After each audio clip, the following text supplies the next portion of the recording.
Good evening, everyone. I'm Anne Mossop from the Sydney Opera House, and it's my great pleasure to welcome you here to the opening night of the Festival of Dangerous Ideas in 2012. The Festival of Dangerous Ideas is presented by the Sydney Opera House in partnership with the St James Ethics Centre, and my co-curator Simon Longstaff from the St James Ethics Centre is here to welcome you also. Thank you.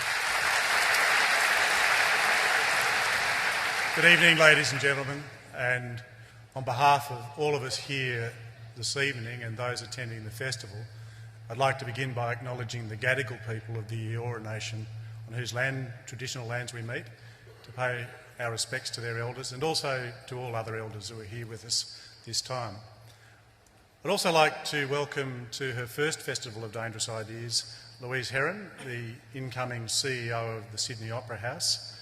At the St James Ethics Centre, we really value the partnership we have with the Opera House, which makes an event of this kind possible. And it's a great privilege to be able to work with people like Louise and Jonathan and the rest of the team in presenting this event. But also here in the audience somewhere, and I can't see him, attending his first Festival of Dangerous Ideas while not being the CEO of the Opera House, is Richard Evans, who, along with me, founded the Festival of Dangerous Ideas about 5 years ago, and I hope he's going to enjoy this weekend as much as the rest of us. Finally, yes, please welcome Richard.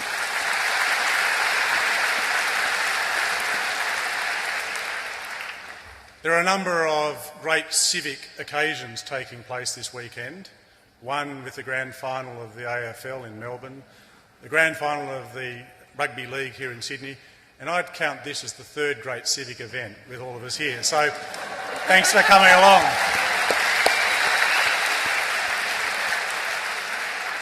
Finally, one of the great pleasures of working on this festival is being able to work as a colleague with Anne Mossop, the co-curator, and the festival producer, Danielle Harvey. They are really tremendous intellects and great inspirations for making what I think you're going to enjoy as a wonderful weekend of activity. So it's with particular pleasure that I hand back to you, Anne, to introduce the first of our speakers tonight. Thank you.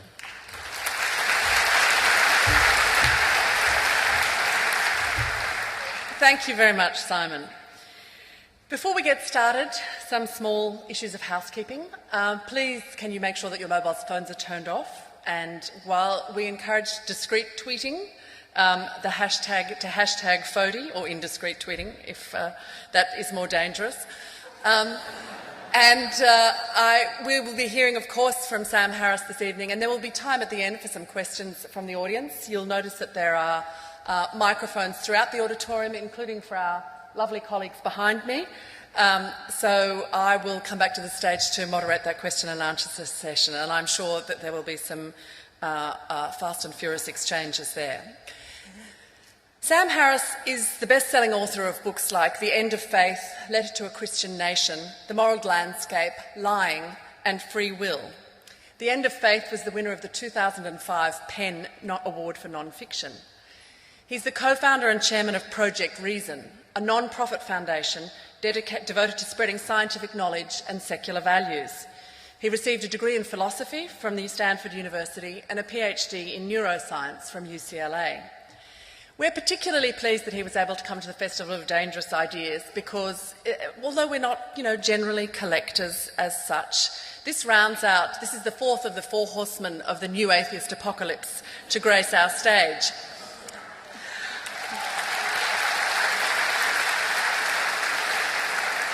And those of you who are truly Festival of Dangerous Ideas diehards may have been here to see Christopher Hitchens, the late Christopher Hitchens, open the first festival in 2009. But of course, since then we've had not one but two visits from Richard Dawkins and a wonderful appearance from Daniel Dennett late last year. So, more importantly than that, however, what Sam Harris brings us tonight is a unique blend of science and philosophy to the fearless dissection of big and dangerous ideas. And his work on free will is absolutely no exception. Looking at what neuroscience has revealed about the workings of our brains, he's penned a pithy and cogent argument about what this means for how and why we do what we do, and how this in fact exposes free will as an illusion.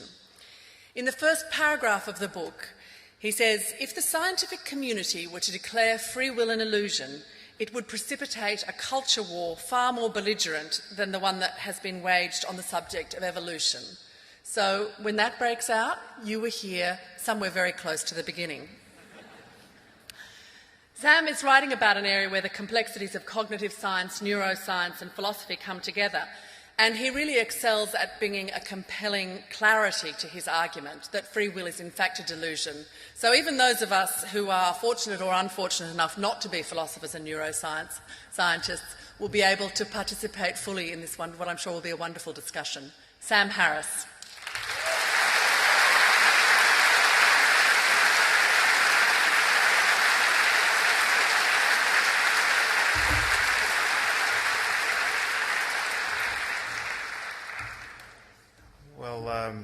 It really is an honor to be here.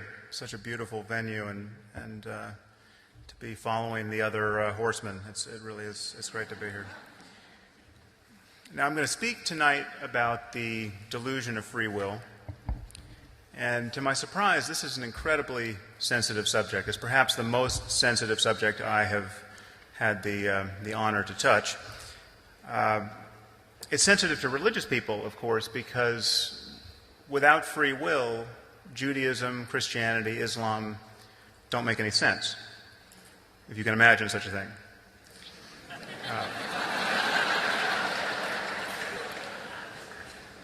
But the existence of free will is actually a very sensitive topic for atheists as well, because it seems to touch everything human beings care about. It seems to touch everything, in fact, that makes us distinctly human.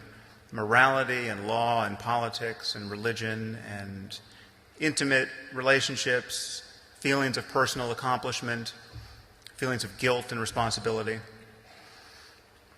It seems that most of what we care about in human life depends upon our being able to view other people like ourselves as being the actual conscious source of their thoughts and actions. So in this talk, I hope to do two things. I hope to convince you that free will is an illusion, and I hope to convince you also that this matters. And those are quite distinct. And I want to begin, I hope on not too defensive a note, by telling you the two most common ways of misunderstanding my argument.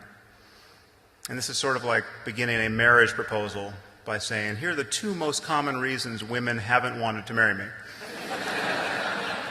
and why they were wrong. Now, the first way of missing the point is to think that we simply don't understand enough. Science is incomplete. Some of our scientific assumptions may be false.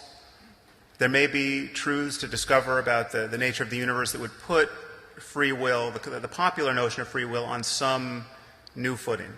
So it's simply too soon to say scientifically that free will is an illusion. This is not true. I am arguing that free will as a concept is so incoherent that it can't be mapped onto any conceivable reality. The second detour you might be tempted to take, as many have, is to say, well, of course, the popular notion of free will doesn't make any sense, it doesn't fit the facts, but none of that matters. That's an academic argument. We still feel free. This changes nothing. It's sort of like saying that atoms are mostly empty space. You know, this is not empty space we can use. Nothing about our life changes. You know, everything is mostly empty space, but I still can't fit into an old pair of pants. Many people agree that free will doesn't make any sense and that it's some kind of illusion, but they think that nothing important changes, and that also, on my view, is untrue. Now, imagine you're taking a nap in the botanical garden next door. I don't know if that's legal or not, but just imagine you do it. And you are awakened by an unfamiliar sound, and you open your eyes and you see a large crocodile about to seize your face in its jaws. stranger things have probably happened. It should be easy enough to see that you have a problem. Okay? And now swap the crocodile for a man holding an axe. The problem changes in some interesting ways, but the sudden emergence of free will in the brain of your attacker is not one of them. But imagine the difference between these two experiences. Let's say you survive your ordeal, and you have it's a terrifying experience. Let's say you're injured. Let's say you lose a hand. Okay, now imagine confronting your human attacker on the witness stand during his trial. Okay, if you're like most people, you are going to feel feelings of hatred that could be so intense as to constitute a further trauma. Okay, you might spend years of your life fantasizing about this person's death. How much time are you going to spend hating the crocodile? I mean, you might even go to the zoo to take your friends and family to the zoo for fun just to look at him. You'd say, that is the beast that almost killed me. Well, you might be pointing with this hand.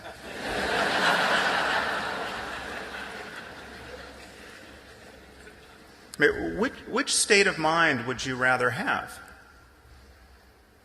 Now, I think this idea of free will largely accounts for the difference. The crocodile was just being a crocodile. I mean, what else was a crocodile going to do coming upon you napping in the park?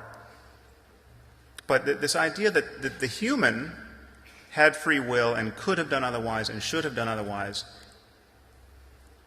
has very different consequences. Now, most people imagine that a belief in free will is necessary for morality. Morality has to be grounded in this idea, and it's necessary, therefore, for getting most of what we want out of life.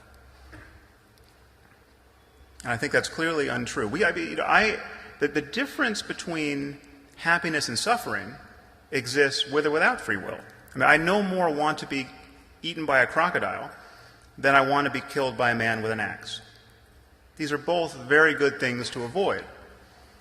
Okay, and we can avoid them, and we can talk about almost everything else we want in life without suffering any obvious illusions about the origins of human behavior.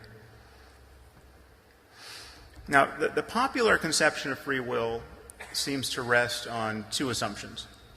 Okay, the first is that each of us was free to think and act differently than we did in the past. You chose A, but you could have chosen B. You became a policeman, but you could have become a firefighter. You ordered chocolate, but you could have ordered vanilla. It certainly seems to most of us that this is the world we're living in. Now, the second assumption is that you are the conscious source of your thoughts and actions. You feel that you want to move, and then you move. Your conscious desires and intentions and thoughts that precede your actions seem to be their true origin. The conscious part of you that is experiencing your inner life is actually the author of your inner life and your subsequent behavior. Now, unfortunately, we know that both of these assumptions are false. The first problem is that we live in a world of cause and effect.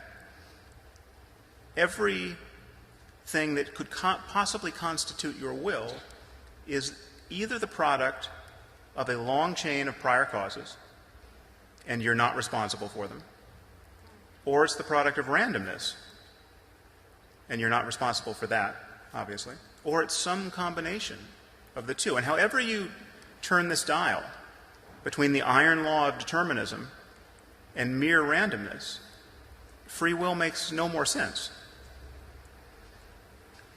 I mean, what does it mean to say that a person acted of his own free will? It must mean that he could have consciously done otherwise.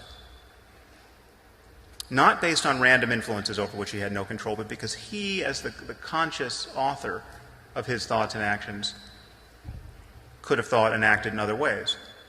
Now, the problem is that no one has ever described a way in which mental and physical events could arise that makes sense of this claim. I mean, consider you're a generic murderer.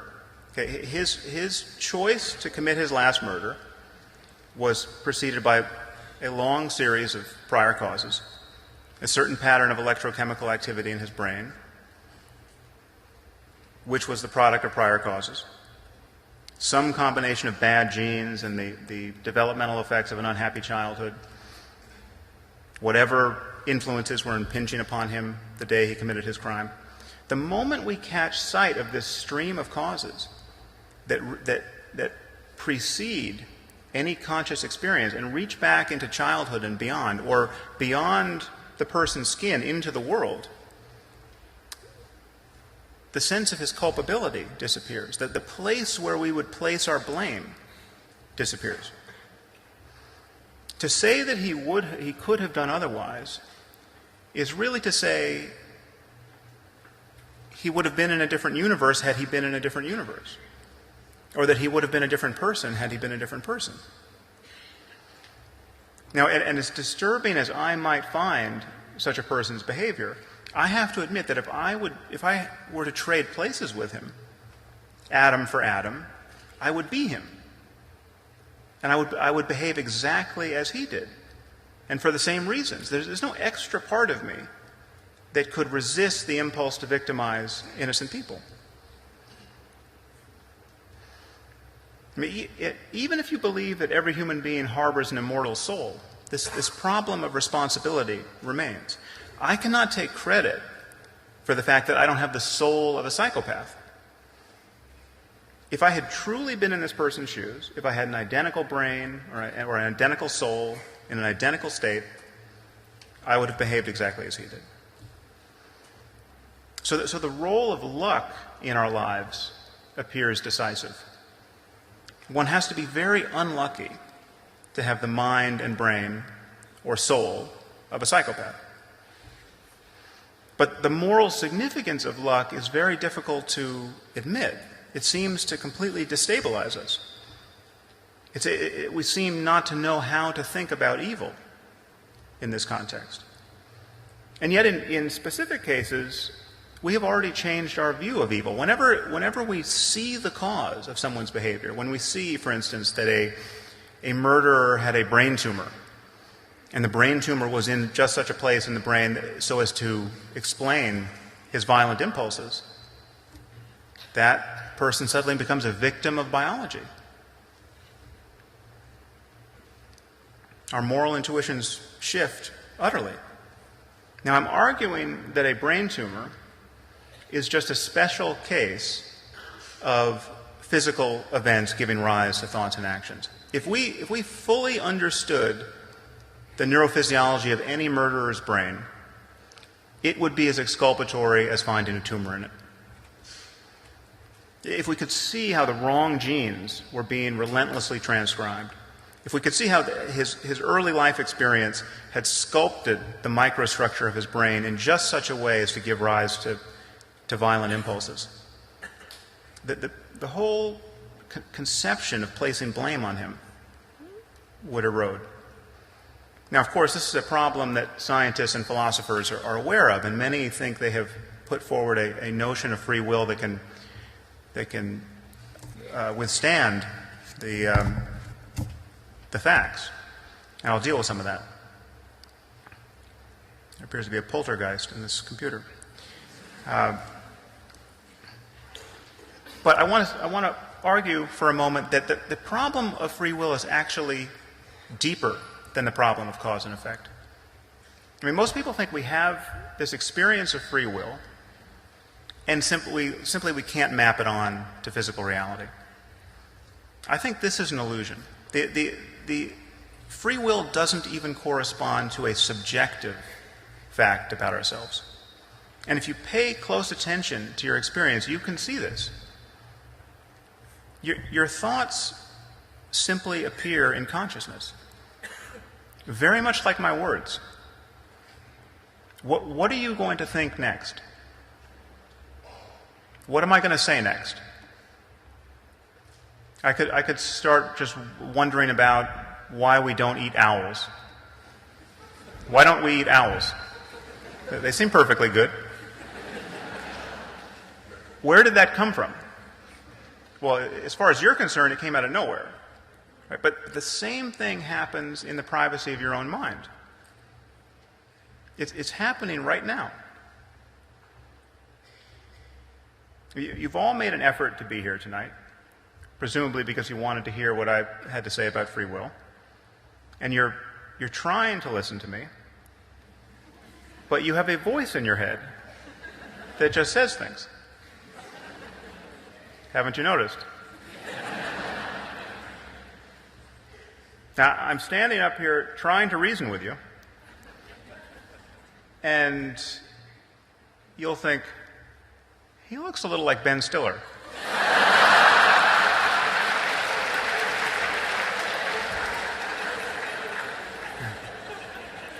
I was hoping I didn't look that much like Ben Stiller. Thoughts just emerge in consciousness. Okay, we are not authoring them. We can't think them, we can't choose them before we think them. That would require that we think them before we think them. If you can't control your next thought, and you don't know what it's going to be until it appears, where is your freedom of will?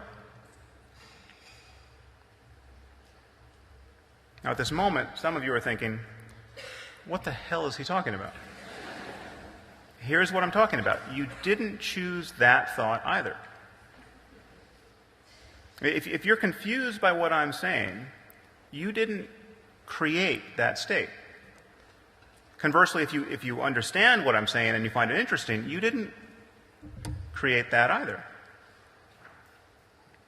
Everything is just happening. And that includes your thoughts and intentions and desires and your most deliberate efforts. We will come back to that point. Now, of course, in a sense, our brains, do think our thoughts before we think them. And they think many things that we never hear about. We're conscious of only a tiny fraction of what goes on in our minds. And we continually notice changes in our experience, in thoughts and intentions and moods and resulting behavior. But we are utterly unaware of the neurophysiological changes that produce those changes. I mean, consider the sensation of touching your finger to your nose. Okay, feel free to try this. It seems simultaneous. It seems like the nose touches the finger at the same time the finger touches the nose. Okay, and while it may be simultaneous in the world, we know at the level of the brain the timing has to be different. It simply takes longer for the input from the fingertip to reach sensory cortex than it does from the nose. And this is true no matter how short your arms or long your nose. So the experience of the present moment, even of the simplest sensation, is built upon layers of unconscious processing that we're not aware of. Okay, so even the apparently simple conscious events are not entirely what they seem. The present moment is, in some sense, already a memory that is being buffered. Now, needless to say, this unconscious machinery produces not only our perceptions, but our thoughts, intentions, actions, decisions. And this is where the notion of free will and moral responsibility begin to get squeezed. Now, many people have demonstrated in a lab, in many labs actually, that a person's conscious decision comes after processes that can be detected. And there's a time lag between the moment you think you've decided to do something and the moment at which your brain decided. And this has been proven. Benjamin Libet did this with EEG, and this has been done with fMRI, and actually direct recordings from the cortices of patients about to undergo surgery. We know that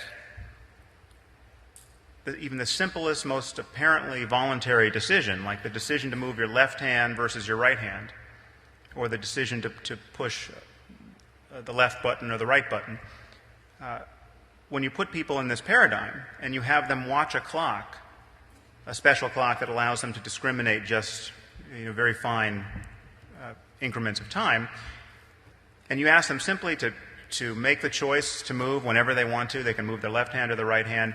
Just notice what time it was on the clock when you finally were aware of which course you were going to take. We know that some moments, half a second, sometimes as much as 5 seconds, before a person is consciously aware of what they're going to do, we can see in the brain what they were committed to doing. So the experience of deciding is, during this period where you still feel that you are free to do anything you want, has already been determined by the state of your brain. So needless to say, this time lag is very difficult to reconcile with free will, because in principle it would allow someone to predict what you're going to do while you still think you're making up your mind. But the truth is that even if there were no time lag, even if the conscious intention were truly simultaneous with the neurophysiological underpinnings, there would still be no room for free will, because you still wouldn't know why it is you do what you do in that moment. And again, you can notice this fact about yourself directly. Well, let's run a little experiment. Think of a film, any film, it doesn't matter, a good one, a bad one, and notice what your conscious process of selection is like. Notice first that this is as free a decision as you're ever going to get. I mean, you have all the films in the world to choose from, and I've simply said, pick one. Does everybody have a film? I'm sorry to say you've all picked the wrong film, so don't ask me how I know that, but I do. Do it again. Pick another film and just be sensitive to what the experience is like. Do you see any evidence for free will there? Let's look for it. First, if it's not here, it's not anywhere, so we better be able to find it here. First, let's rule out all of those films whose names you don't know and which you haven't seen and which you couldn't have possibly thought of if your life depended on it. Okay, there's no freedom in that, obviously. But then there are all these other films which you're perfectly aware of, but which simply didn't come to consciousness. You absolutely know that The Wizard of Oz is a film, but you just didn't think of The Wizard of Oz. Now think about this. Were you free to choose that which did not occur to you to choose? For whatever reason, your Wizard of Oz circuits were not primed in such a way as to deliver it as a possibility. Of course, if you did think of The Wizard of Oz, you should consider yourself a genius. Okay, so you probably thought of several films. And let's say you thought of Lawrence of Arabia and Avatar and Mad Max. Okay, so you kind of converged on those three, and then you thought, well, I'm Australian, I'll go with Mad Max. And then you thought, no, Mel Gibson is more than a little creepy at this point in his life. So I'm going to go with Avatar. Okay? And you settled on Avatar. Well, you still don't know why you chose Avatar over Lawrence of Arabia. And this is the sort of decision that motivates the idea of free will. You go back and forth between two options, and you're not suffering any obvious constraints from the external world or any coercion. It just, you appear to be doing all of it. It's just you and your thoughts. But when you look closely, it is a mystery why you chose one over the other. And you might have a story to tell about it. You might say, well, I saw an animated movie last week, and Avatar's animated, so I remembered that, and so I just went with Avatar. Okay, well, the first thing to say is that we know that those sorts of explanations are almost always wrong. When you bring people into the lab and manipulate their decisions, they always have a story about why they did what they did, and it never bears any relationship to what actually influenced them. So you can bring people into the lab, and and give them a hot beverage as opposed to a cold one to hold in their hands and get them to cooperate more or to like one person more than another, and they have no idea that the temperature of the cup in their hands is influencing them at all. The psychology is just bursting with evidence of that kind. But even if you're right in this case, even if the memory of the animated film was the thing that steered you to Avatar over Lawrence of Arabia, you still can't explain why it had that effect. Why didn't it have the opposite effect? Why didn't you think, well, I just saw an animated film, so I'm going to go with something else. I'll go with Lawrence of Arabia.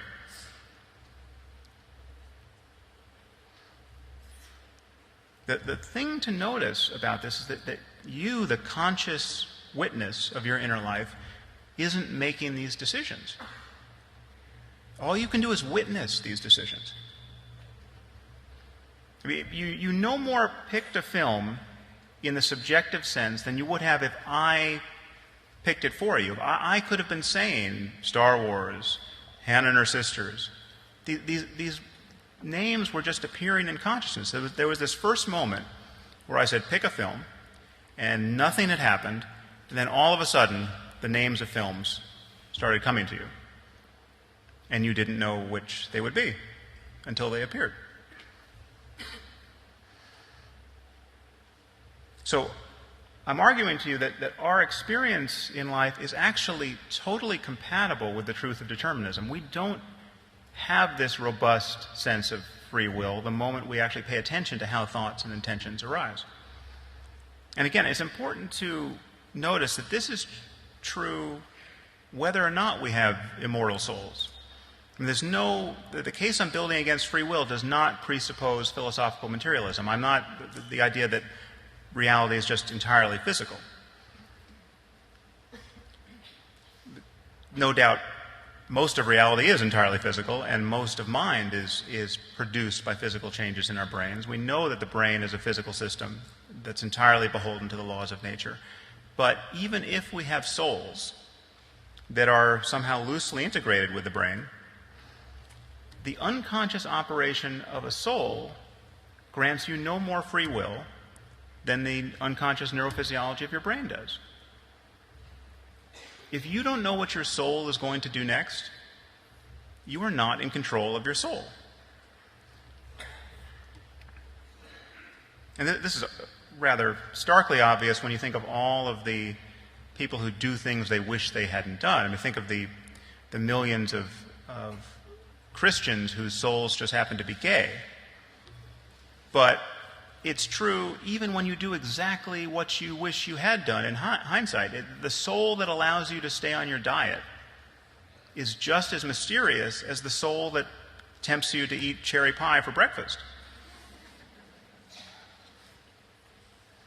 Okay, so I think it's safe to say that no one has ever argued for the existence of free will because it holds such promise as an abstract idea. The endurance of this problem in science and philosophy is the result of this feeling that most of us have, that we freely author our thoughts and actions.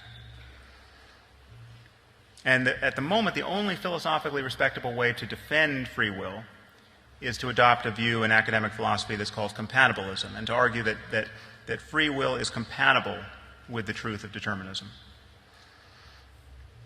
Now, my friend Dan Dennett the philosopher is a compatibilist, and he essentially makes the claim that we just have to think about free will differently. If a murderer commits his crime based on his desire to kill, and not based on some other thing that's hijacking him, but his actions are actually an expression of his real desires and intentions, well, then that's all the free will you need. But from both a moral and scientific point of view, this seems to miss the point. But where is the freedom in doing what one wants when one's desires are the product of prior events that one is completely unaware of and had no hand in creating? So from my point of view, compatibilism is a little like saying a puppet is free as long as it loves its strings. Now, compatibilists push back here They say that even if our desires and thoughts and behavior are the product of unconscious causes, that doesn't matter, because you are the totality of what goes on inside your brain and body. So your unconscious mental life is just as much you, and your unconscious neurophysiology is just as much you as your conscious inner life is. Okay, but this, to my eye, seems like a bait and switch. Okay, this trades a psychological fact, this experience we have of consciously authoring our thoughts and actions, for a general conception of ourselves as persons. It's a little like saying you are made of stardust, okay, which you are, but you don't feel like stardust. Okay, and the knowledge that you're stardust is not driving your moral intuitions and influencing our system of criminal justice. The fact is that most people are identified with a certain channel of information in their conscious minds. They feel that they are in control, they are the source, and this is an illusion. The you that you take yourself to be in this present moment isn't in control of anything. So compatibilists try to save free will by saying you're more than this. You are the totality of what goes on inside your brain and body. But you're making decisions right now with organs other than your brain.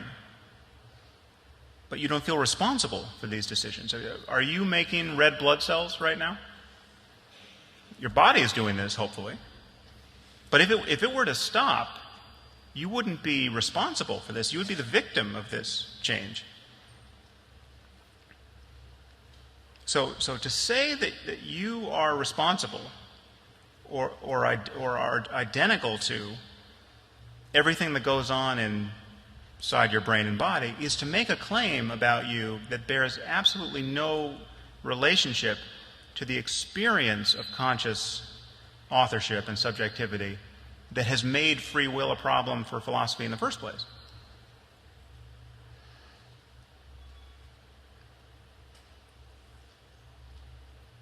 So what does this all mean? Well, first, let me tell you what it doesn't mean.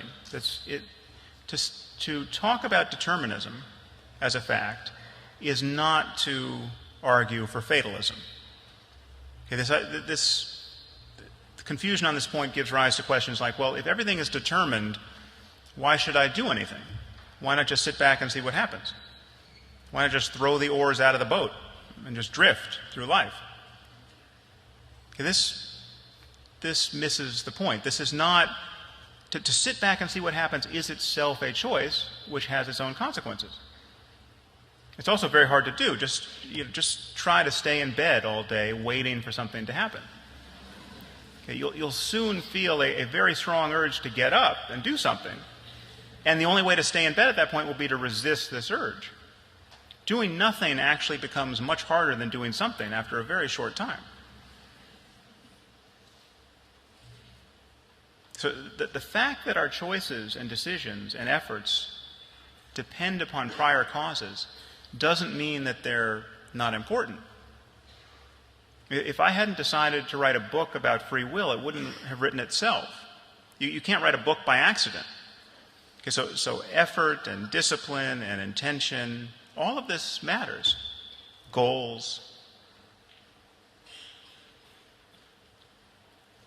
These are all causal states of the brain, and they lead to behaviors, and behaviors lead to outcomes in the world. So on one level, not much changes. The choices we make in life are as important as fanciers of free will imagine. And then, therefore, fatalism is untrue. That the idea that the future is going to be what it's going to be regardless of what you think and do, that is untrue. That's clearly untrue. But the next thing you think and do is going to come out of a wilderness of prior causes which you, the conscious witness of your inner life, cannot see and did not bring into being. You have not built your mind. And in the moments where you seem to build it, when you make an effort to learn something, when you try to perfect a skill, the only tools at your disposal are those that you've inherited from moments past. No one picks their parents or the society into which they were born. No one picks the moment in history where they arrive. No one determines how their nervous system gets shaped from the moment of conception onward. So you are no more responsible for the structure of your brain, as well as its functional states, as you are for your height. But I'm not saying that you can just blame your parents for every bad thing that happens to you and make no effort to change yourself. This is a way of misunderstanding the argument. It is possible to change. In fact, viewing yourself as a system open to myriad influences actually makes change seem more possible. I mean, you are by no means condemned to be the person you were yesterday. In fact, you can't be that person. The self is not a stable entity. It is a process. But it is a fundamentally mysterious process.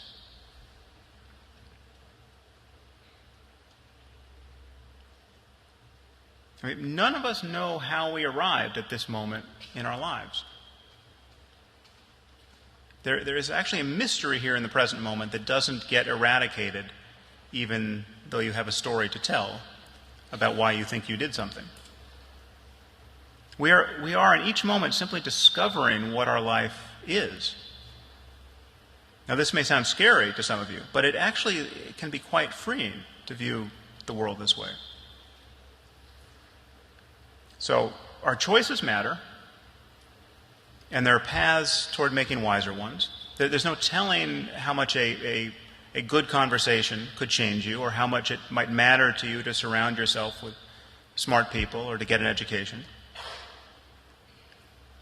But you don't choose to choose what you choose in life. There's a regress that always ends in darkness. You have to take a first step or a last one for reasons that are bound to remain inscrutable. And to declare your freedom in this context is really just a way of saying, I don't know why I did that, but I didn't mind doing it, and I'd be willing to do it again. Now, I don't mean to belabor the point, but people have a really hard time understanding this. Just think of the context in which you are going to make your next decision.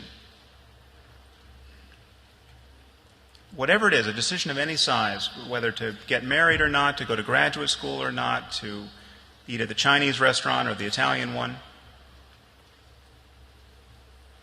your brain is making choices based upon beliefs and intentions and states that have been hammered into it over a lifetime. Your physical development is something you had no hand in. You didn't pick your parents, you didn't pick your genes, you didn't pick any of the influences that shaped your neurophysiology. You didn't pick your soul, if you have one. And yet this totality of influences and states will be the thing that produces your next decision. Yet, yes, you are free to do whatever you want, but where do your desires come from? Okay, so let's get back to this issue that I raised at the beginning of this talk. It seems that this kind of talk begins to undermine a sense of moral order. And in fact, this is the position of the Supreme Court of the United States. It has said that free will is just a non-starter in terms of our criminal justice system. It is a universal and persistent assumption. That's a quote of our criminal justice system. And determinism is incompatible with the underlying precepts of our approach to justice. So the idea is actually doing work in our world. The problem is that if we view people as neuronal weather patterns, it seems to undermine a basis for placing blame. Now, I think this is actually a false assumption. I think we can have a very strong sense of morality, and an effective criminal justice system without lying to ourselves about the causes of human behavior. So what do we condemn most in people, morally and legally? It's the conscious intention to do harm. Now, why is the conscious intention to harm people so blameworthy? Well, consciousness is the context in which all the qualities of our minds seem activated. The consciousness is where our beliefs and desires and prejudices rub up against one another. What you do on the basis of conscious premeditation tends to say the most about you and about what you're likely to do in the future. Now, if you decide to kill your neighbor after weeks of deliberation and library research and debate with your friends, well, then killing your neighbor really says a lot about you. That really is the sort of person you are. The point is not that you are the sole independent cause of your behavior. The point is, for whatever reason, you have the mind of a murderer. Okay, you're not ultimately responsible for the fact that you have that mind, no more so than a crocodile is responsible for the fact that it's a crocodile. But a crocodile really is a crocodile, and it really will eat you. Okay, if you see one out on the boardwalk tonight, it's worth taking seriously. You don't have to attribute free will to it to take it seriously. Now, certain criminals are obviously more dangerous than crocodiles, and we have to lock them up to keep everyone else safe. Now, the moral justification for this is entirely straightforward. Everyone is better off that way. And that still makes sense without free will. What doesn't make sense is the motive of retribution, the motive of punishing someone because they deserve it. That begins to not make sense. We don't punish crocodiles because they deserve it. In fact, that hasn't always been true. It says in Exodus that if an ox gores a person and kills him or her, the ox has to be stoned to death, and its meat can't be eaten. And in fact, for hundreds of years in medieval Europe, Christians held trials for animals that harm people. These animals were actually defended by lawyers. Okay, there are cases of, there's a case I just read about of a lawyer who was representing a large collection of rats that had destroyed a crop, and his argument to the magistrate was the rats couldn't appear in court because there were so many cats about that were going to do them mischief. So his client was absent. Okay, this went on for hundreds of years. We've lynched. The latest lynching of an animal in the United States was in 1916, where an elephant ran amok out of a traveling circus, trampled someone in the street, and the good people of Tennessee decided to lynch it to get justice. They hung an elephant from a railroad crane, and they were quite satisfied with themselves. So you can see that, that those facts are macabre and comical now. You can see how we're prone to illusions on this front. Now, I'm not ruling out the possibility that certain punishments may be necessary to regulate people's behavior. It may be that certain crimes require punishment in order to be deterred. But that is a purely pragmatic discussion about human psychology and the causal efficacy of punishment. It has nothing to do with retribution. Dispensing with the illusion of free will allows us to focus on things that actually matter, like mitigating harm, deterring crime, assessing risk.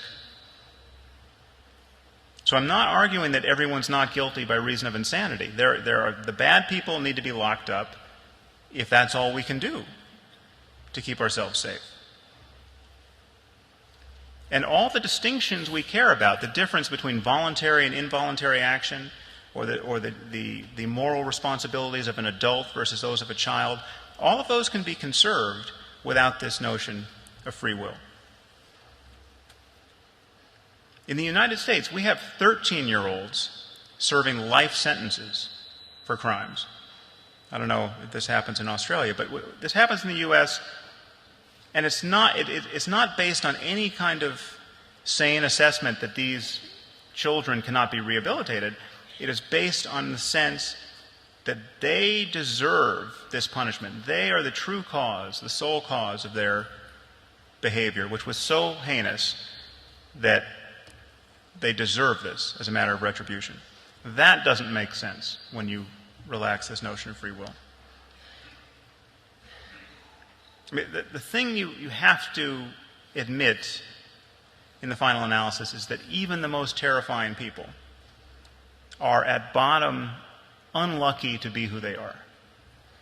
And that has moral significance.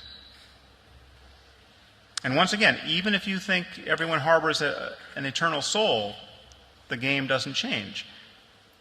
Anyone who's been born with the soul of a psychopath is profoundly unlucky.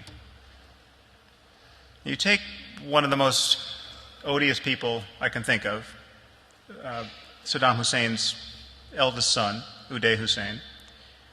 He really is somebody it's almost impossible to feel compassion for this man when you think of him as he was as a man. I mean, this was somebody who, when he would see a wedding in progress in Baghdad, would descend with his thuggish bodyguards and rape the bride. Sometimes he would rape and kill the bride. He did this more than once. So given that we couldn't capture him during the course of that war, whatever you think about the ethics of the war, it was good that we killed him.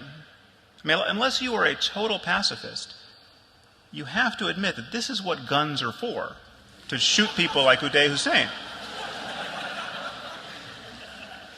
Okay, but simply walk back the timeline of his life. Think of him as a 4-year-old boy. Okay, he might have been his psychopathy might have been evident even at the age of 4. He might have been a scary boy, but he was also a very unlucky boy. I mean, he had Saddam Hussein as a father. How unlucky can you get?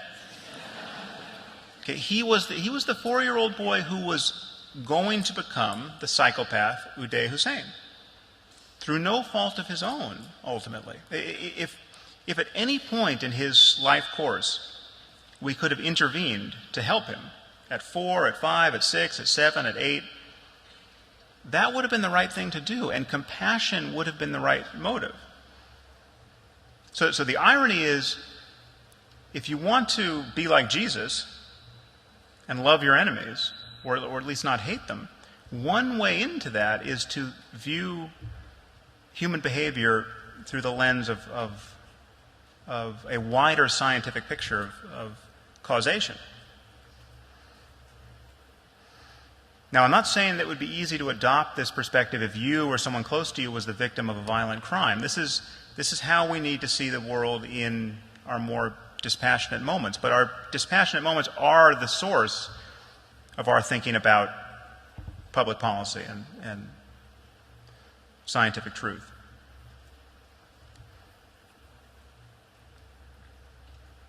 To see how fully our moral intuitions should shift, imagine if we had a cure for evil. Imagine that we understand exactly what psychopathy and all its variants are, and we can make the necessary changes in the brain painlessly and safely and easily. We can just drop the cure into the milk like vitamin D. Okay, so now at that point, evil is a nutritional deficiency. Okay. Now imagine the logic, the moral logic, of withholding the cure for evil from someone as a punishment for their evil acts. But would it make any sense at all to say, well, no, this person was so evil, he was so bad, he caused so much harm, that he shouldn't be given the cure? Does that make any sense at all? Imagine withholding surgery from someone who has a brain tumor as a punishment when you are sure that the brain tumor was the cause of their violent behavior. Now, to my eye, that makes no sense at all, and that reveals that this urge for retribution is actually born of not seeing the causes of human behavior.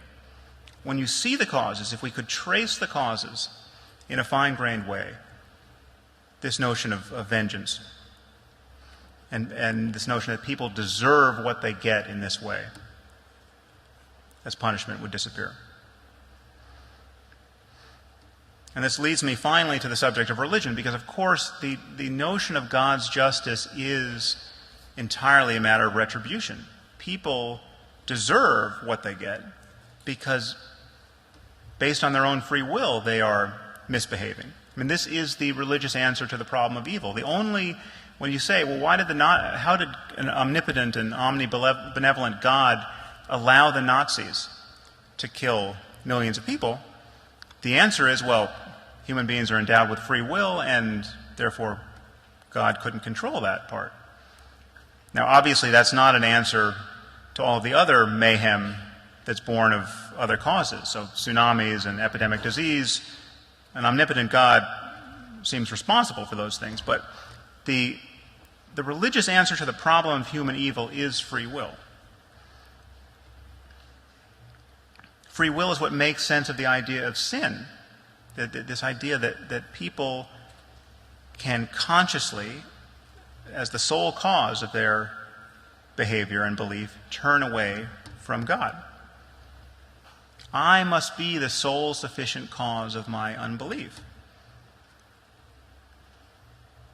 Okay, this can't be true. Not only can this not be true, because beliefs are born of all of these prior causes. I can't actually be the cause of my unbelief. It seems impossible to describe a universe in which it could be true.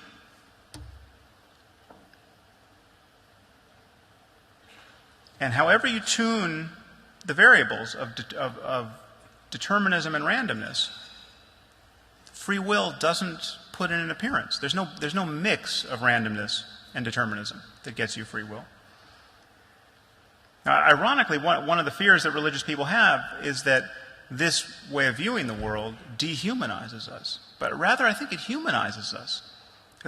What could be more dehumanizing than to say that most people throughout human history are in some crucial way responsible for the fact that they were born at the wrong time, to the wrong parents, given the wrong beliefs, given the wrong religion, the wrong intellectual influences, and as a result of that, they deserve to be punished for eternity. And the God that designed this diabolical apparatus is somehow still good. So to conclude, I just want to bring this back to the direct experience of consciousness in the present moment.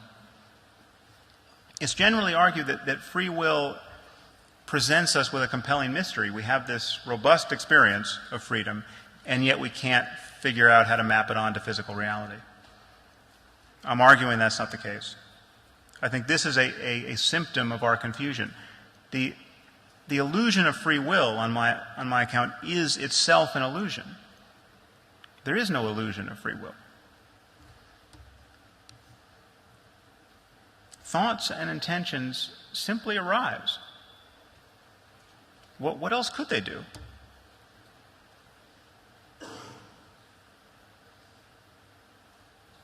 Now, some of you might think this sounds depressing, but it's actually incredibly freeing to see life this way. It does take something away from life. What it takes away from life is an egocentric view of life. Now, we're not truly separate. We are linked to one another. We are linked to the world. We are linked to our past and to history. And what we do actually matters. Because of that linkage, because of the permeability, because of the fact that we can't be the true locus of responsibility, that's what makes it all matter. So you can't take credit for your talents, but it really matters if you use them. You can't really be blamed for your weaknesses and your failings, but it matters if you correct them. Pride and shame don't make a lot of sense in the final analysis, but they were no fun anyway. These are isolating emotions. But what does make sense are things like compassion and love. Caring about well-being makes sense. Trying to maximize your well-being and the well-being of others makes sense.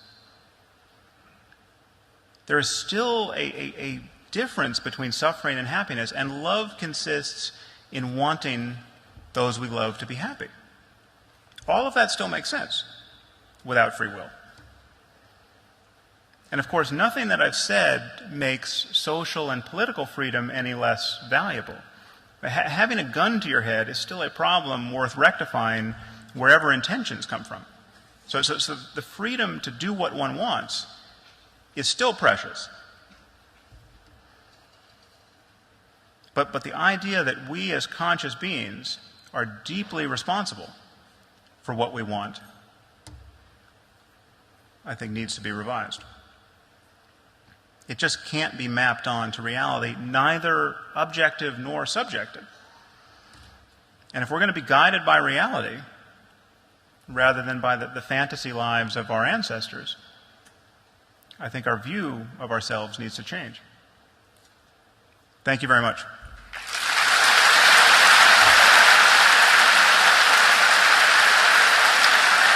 Thank you.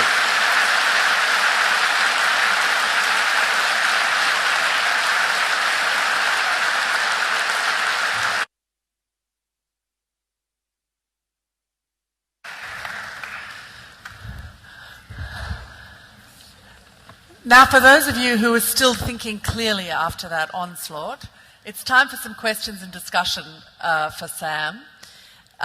There are microphones throughout the auditorium. There's one here, and one upstairs, and also, of course, number 5 and 6 for everybody behind us. If you do want to ask a question, can I ask you to make it brief? We've got about 15 minutes, and obviously we'd like to... There are many other things that Sam has worked on that I'm sure people will want to talk about, so that if I can ask you to make it reasonably brief. Before we start, I just want to ask Sam one question. What is the consensus, do you think, in the scientific community about your argument? I mean, you've mentioned that there are schools of thought, people like Daniel Dennett, who have a different view. How close do you think we are to some kind of universal declaration of the illusory nature of free will? Well, it's just the state of affairs is really that most people just don't want to think about it. I mean, most people just think that most people are powerfully, their intuitions are powerfully shaped by the illusion, the sense that they have the freedom to consciously author their thoughts and actions.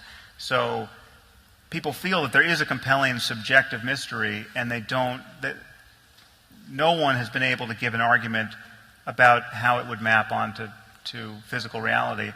But people feel that the experience is so compelling that there's just no reason to worry about it. This is the state from which we need to live. Then there are people like Dan who have a different, from my view, essentially changed the subject. I mean, the disagreement between Dan and myself is essentially this. It's like we're living in a world where most people believe in Atlantis. And they believe in the underwater kingdom, and you know, they read Plato closely, trying to figure out where it was. And I want to say Atlantis doesn't exist. It didn't exist. People are confused about Atlantis. Dan wants to say that Atlantis is really Sicily. And he'll give a whole argument about why Sicily answers to many of the claims that people are making about Atlantis. And I want to say, no, but they're still talking about being underwater. Now, Sicily doesn't do that. And he says, well, Sicily is a great place, and there's reasons to visit, and let's talk about Sicily. And when he and I argue about this, he begins to respond to me as though I'm saying Sicily doesn't exist. And that's what, so there's a fair amount of talking past one another in these kinds of debates. Of course Sicily exists, but the people who are talking about underwater an underwater kingdom are at the very least confused, and that's the situation we're in with free will. I can see us scheduling a Sicily Atlantis conversation at some stage in the future. We'll take questions from the floor now. We'll go over here. Questioner from number 4. Does delusion of free will mean there is no such thing as self-conscious and only accident or blame? I'm sorry, I missed that last piece. Does delusion of free will mean there is no such thing as a conscious decision and there is only accident or blame? Accidental blame? No accident or blame. So no such thing as a conscious decision. Is there only accident or blame? Well, so I'll answer what I think you were getting at there. It's not that consciousness is meaningless, because within philosophy, the argument that consciousness is always just behind the times and serves no purpose is called epiphenomenalism. So consciousness just doesn't do anything. It's just a movie that's playing. That it's like you can turn the monitor off your computer and the lights go out, but your computer is still doing all the things it was doing anyway. So that the monitor is kind of an epiphenomenon relative to what the computer is actually doing. My argument against free will doesn't really imply epiphenomenalism about consciousness, because it could be that certain things have to be promoted to consciousness in order to have the effects that they have. It's just that their promotion isn't something that we ever, as conscious witnesses, ever engineer. So, for instance, I can unconsciously shift in my seat and do from time to time to ease various pains, and I can be unaware of any of this, but I can't unconsciously decide, well, actually, this pain in my hip warrants a trip to an orthopedist, right? So something may have to rise into consciousness, and therefore begin a cascade of other effects that consciousness could be the difference that makes the difference, and I think it is in many cases, but it's still a mystery why that particular thought pattern arose in that moment. And in the present moment, it's always true to say you don't know what's coming next as a matter of consciousness. And the larger context is you didn't make yourself. You didn't pick your parents, you didn't pick your genome, you didn't pick anything that actually explains the totality of what you are is something you can't truly own. And so the role of luck and its moral significance, I think, is something we have to talk about. Coming next from number 3. Hi, thanks for that. That was great. My question's hypothetical, but I think it's rather plausible. What should we, and I said we as a global community, maybe rational members of the global community, do in the event of a faith-based nuclear attack? And perhaps take the position of a hypothetical president of the United States. How would you address that? What? And maybe also speculate how President Obama or President Romney, God forbid, how they may. You've speculated on them. But What should we do? How would you respond in the aftermath of a faith-based nuclear attack? And not a nuclear 9/11, I guess. Well, I mean, it seems to me that the faith part is not particularly relevant once the bombs have actually fallen. Let's say one. I mean, I think the what you may be getting at is just that faith. And this is something obviously that I went into in some detail in my first book, The End of Faith. But the problem with otherworldly faith, the problem with the idea that you get everything that you could conceivably want after you die, is that it takes the entirely rational and important motivating component of death out of the equation. So then you can walk around the world meeting people who are in some basic sense eager to die, and they're not bluffing. There are many secular people and religious liberals and religious moderates who think that everybody's bluffing. And it doesn't matter how many people make a suicide video and then blow themselves up. They still think that in some sense you can't trust people's representation of their beliefs. You can't take that at face value. There's always some deeper thing. They've been manipulated, they've been brainwashed, it's politics, it's economics. It's never the faith. And notice when you see that game being done, when you see someone looking for a deeper explanation behind religion, notice the asymmetry here. Notice that no one ever does it in reverse. No one ever meets somebody with a grievance and hears them say, I had no hope. I had, I couldn't afford school. I was desperate because we've been living under occupation for decades. I saw no reason to live, so then I entered the jihad because it seemed the only game in town. No one ever hears that. First of all, you fundamentally never hear that, but let's say you did hear that. No one is tempted to go beneath that and say, well, what's the real religious motive? Okay, they're always looking for an economic or political motive behind the religion. No one ever looks for the religious motive behind the economics or politics. I'm not saying there is one, but it's just if you play this game only in one direction, you'll always be discounting people's religious beliefs. I think that faith, the certainty of paradise is intrinsically dangerous. One, because it's very likely false. Right? There's no good reason to believe it. So if you're actually failing to maximize the only circumstance of well-being that you can be certain of. But two, it allows people to do things that would be unthinkable otherwise. And that's, so I do worry about that. Mm-hmm. Up here. Hi. You talk about treatment instead of punishment. How do you explain that the coercive treatment is in a violation of the personal autonomy and the personal values of the offender?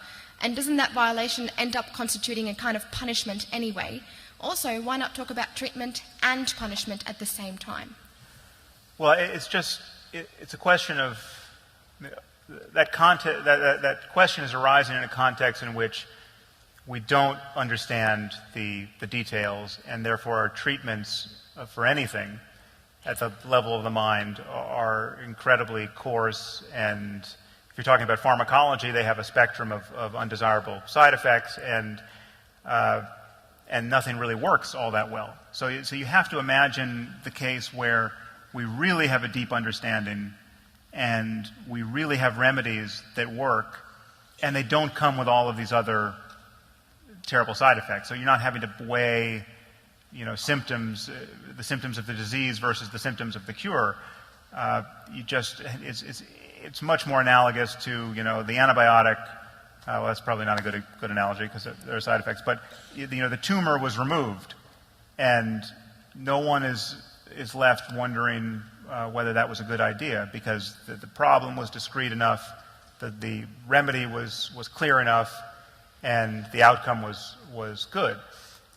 In that case, you're just talking. It's like I'm not going to worry very much about someone's right to be a psychopath. If we have a cure for psychopathy, which is, you just get it in the milk now, but then we have parents who don't like the idea of this cure, even though we don't have side effects, and now they're raising psychopathic children who we all have to deal with. That becomes again, in the gray areas, it becomes something to debate, because you're talking about cures that don't necessarily work, incomplete understanding, side effects.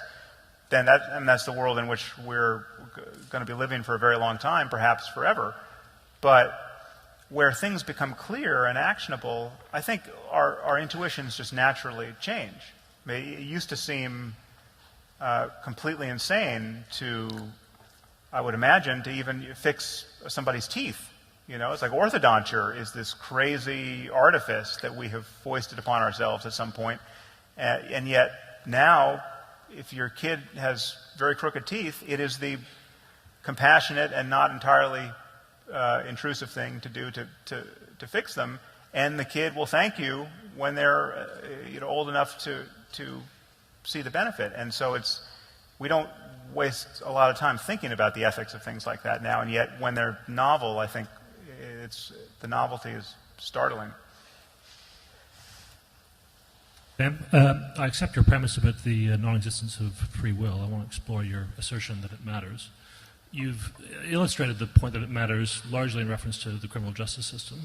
For most of us, most of the time, our lives don't intersect with the criminal justice system. So can you illustrate this assertion by explaining how you've conducted your life differently since you landed on these ideas about free will?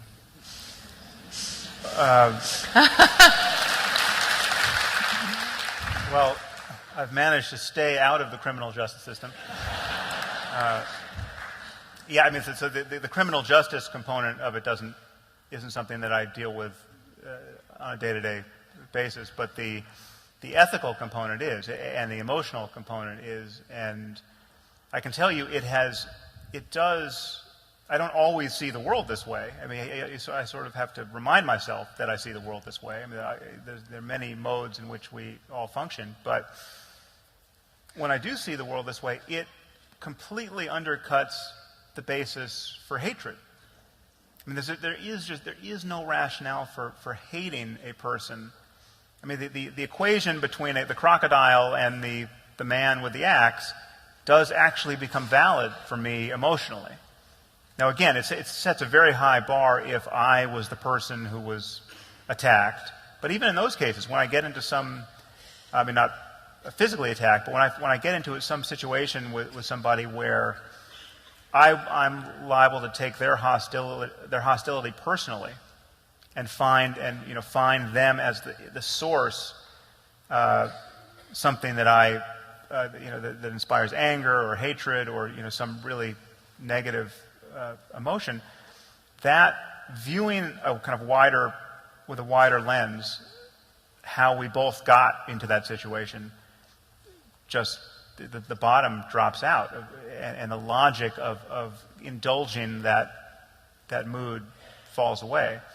And that seems to me to be an intrinsically good thing. Now, people begin to worry, well, what about all the good moods? I mean, can you still love people while viewing them as part of this vast fabric of causality? And I find that there is no sacrifice to the good stuff. I mean, it's not.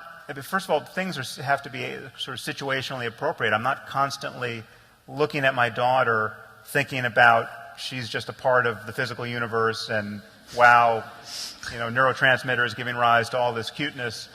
I mean, that's not the mode I'm in, but even to think in those terms, it doesn't cancel the desire for her happiness. It doesn't cancel. I mean, the love survives the truth. It doesn't. Love is not vulnerable to knowing how things are arising, and knowing how things are arising doesn't nullify all the distinctions about the differences the possible differences in human experience that we care about. We still care about living good, happy, easy, positive lives, and what else could we care about? We're really almost out of time, but out of fairness, I want to take one quick question from each of these microphones. So if we can start over here, please. Hello, how are you doing? I found basically when we all go home tonight, I'm sure some of us will be told if we're lucky that we're loved by, you might have just touched on this, by our families and partners and things. And I'm sure a lot of people in here will be thinking, yeah, but that's not your decision. Like, you love me, but that just derives from events that are out of your control. Right. And although I found your argument very compelling, that facet is a bit depressing to me. That no one actually loves me if I don't make the choice. So, are you a bit unhappy with the idea that, I don't want to get a bit personal, but your wife didn't make the decision to love you, she just does? do you find that a bit depressing? Or, how do you deal with that?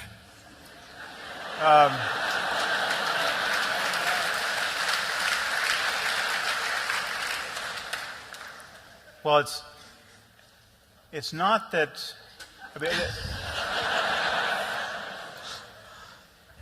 I think the stripping off the illusion doesn't just change all the bad stuff, leaving all the good stuff exactly as it was. I think there's a cost to, you lose certain kinds of pleasures, or they become, you can't take them as seriously as you otherwise would. And if you want to be sufficiently adolescent about it, you could regret the loss of it. So, it's sort of like losing Santa Claus. And when you lose Santa Claus, you've actually lost something. It didn't get replaced by something that consoles you in precisely the same way. So Christmas got a little less fun when Santa Claus was fully debunked, and yet believing in Santa Claus and things like Santa Claus has so many other costs that you just couldn't indulge it even if you wanted to. And so there are some Santa Claus-like things that you lose, perhaps. And I haven't spent a lot of time thinking about what they all are, but I don't see. You're sort of asking. Implicit in your question is that there may be some choice here, but there's no. It's like either this seems to be the way the world is to you, or it doesn't seem that way, and you can't choose to believe one way or the other based on how it makes you feel, or at least if you do succeed in doing that, you should be pretty sure you're deceiving yourself. I mean, the way the belief makes you feel can't be one of your reasons for believing it. You've got to believe it based on what you think is true. But on the whole, I find it almost entirely, the change almost entirely positive. I mean, it is all of the negative states of mind that become so intractable and just motivate people to waste their entire lives, really, are undercut by this, that are anchored to this illusion. And the depth to which we can take things personally. I mean, so if I read my Twitter feed and I see all the people who hate me and think I'm an idiot, and all the people who misunderstand the thing I just said, and it's just the moment I begin to lock in and take it personally, well, then it's just like picking up a hot coal. I mean, there's nothing good about it. But an ability to disengage from that and to see the illusion of that does come at the cost of, you can't indulge the good stuff at the same level you otherwise would. So again, like pride and hatred are sort of on a similar level. So like how proud can I be of something? Let's say I do something exactly the way I wanted to have done it, and it's a success, and everyone tells me that was great. No one could have done it the way you just did it. Don't you feel good about yourself? When I look closely, I can't really make much out of that moment, and it's not, and so therefore I can't really be so motivated by that kind of turn of events. I mean, I just can't feel. I see too much of how luck was involved and other people's contributions and just stuff I wasn't aware of, and it's like hitting a golf ball. Sometimes it goes great and you feel like Tiger Woods, and sometimes it goes into the woods, and the indulgence of taking credit for the one so fully and feeling like a schmuck for the other, that vacillation between the two at a certain point becomes just a source of suffering. I mean, it's just not. It's an illusion. It's a dream you can wake up from. Paradoxically, you can still want to play golf and still have fun playing golf. It's just you're just less miserable. And a quick question from you. Hi, Sam. Hi. I'm just wondering. You mentioned a couple of times the sort of being unlucky if you were born with bad genes, or to be a psychopath or something like that. And I'm just wondering, is there any evidence to your knowledge that there is such a thing as like a psychopath gene or an equivalent, something like that? I mean, the genetics of it are not totally worked out. I mean, the contribution is not like Huntington's disease where it's 100% contribution and we know what genes are involved. But yeah, clearly there's a genetic component to psychopathy, and so there are people who have this complement of genes who don't wind up being psychopaths, but they can have some of the traits of, there's a scale of traits of psychopathy. And it's, some, like almost everything that we care about, some combination of genes and environmental influences that cause it. So this has been a classic opening for a Festival of Dangerous Ideas. Golf, Ben Stiller, psychopaths, and a cherished delusion going out the window. So I'm hoping you're all going to head out into the night, relieved of the burden of free will, hoping that you're lucky, that you ended up with the right parents. Sam will be signing books in the foyer as we leave here. I'd like you to join me in thanking him, and I hope to see you over the weekend. Thank you.